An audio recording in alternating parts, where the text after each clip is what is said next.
علیک و صابق حبیب اللہ۔ محرم الحرام کا موسم ہے اور اس موسم کے اندر ظاہری سی بات ہے کہ حضور نبی پاک صلی اللہ تعالیٰ علیہ وآلہ وسلم کی جو آل پاک ہے اسی کا تذکرہ ہم کریں گے۔ دو باتیں میں یہاں پر کرنا چاہتا ہوں، چونکہ اس موسم کے اندر شیعہ اور سنی آپس میں لڑتے ہیں، ان کا آپس میں ایک قسم کا خاص قسم کا ٹاکر ہوتا ہے، ادھر سے کچھ گفتگو ہوتی ہے، ادھر سے کچھ گفتگو ہوتی ہے، اور دونوں میں سے دونوں جو فرقے ہیں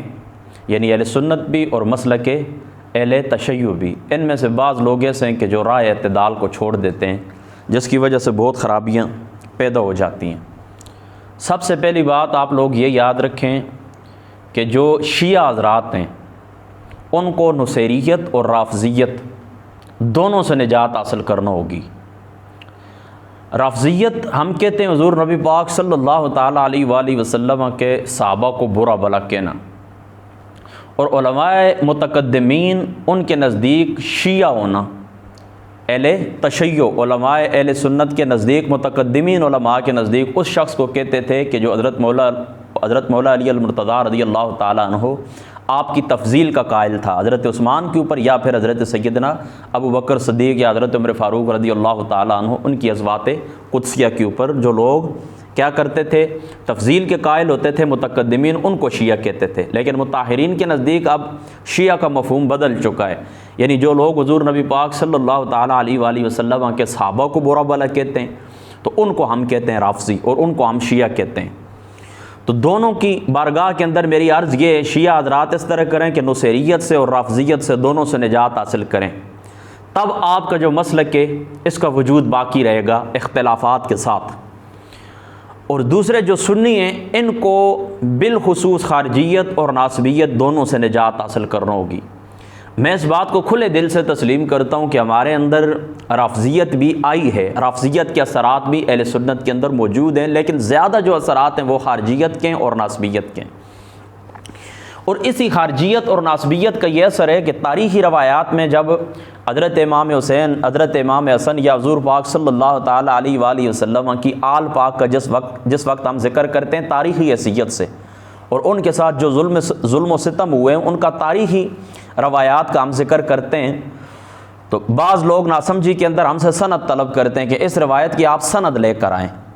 تو ان کی بارگاہ کے اندر میری عرض یہ ہے کہ جو تاریخی روایات ہوتی ہیں ان کی سند نہیں بیان کی جاتی۔ اگر تاریخ کو بھی ہم سند سے جانچیں تو پھر احادیث، کتب احادیث اور کتب تواریخ کے اندر فرق کیا رہ جاتا ہے؟ یعنی سند کا اہتمام تو ہوتا ہے حدیث پاک سے، کیونکہ وہاں سے ہم نے احکام ثابت کرنے ہوتے ہیں۔ ایک تاریخی جو روایت ہوتی ہیں ان کا الگ مقام ہوتا ہے۔ تاریخی اہل سنت کی جتنی بھی کتب ہیں ان کتب کو آپ دیکھ لیں، ان کے شروع کے اندر ہی،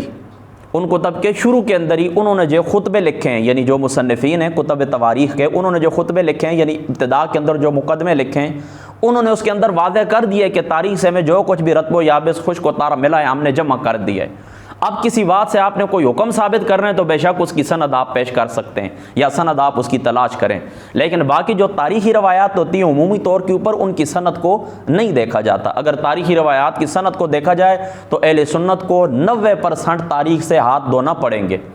اور یہ بات بالکل غلط ہے کہ جس وقت بات ہمارے حق کے اندر آئے، دیکھیں نا اب شیعہ جو حضرات ہیں ان کے جو حق کے اندر بات جاتی ہے تاریخ سے وہ حوالہ پیش کریں یا ان کو پیش کیا جائے، کھلے دل سے تسلیم کرتے ہیں۔ اسی طریقے سے جو سنی ہیں ان کے حق کے اندر جو ان کا مسلک ہے، جو ان کا مزاج ہے، اس کے مطابق تاریخی روایت پیش کی جائے تو کھلے دل سے کہتے ہیں کہ یہ ہماری سنہری تاریخ ہے، یہ ہمارا سنہرا دور ہے، یہ ہمارا گولڈن پیریڈ ہے، گولڈن ایریا ہے،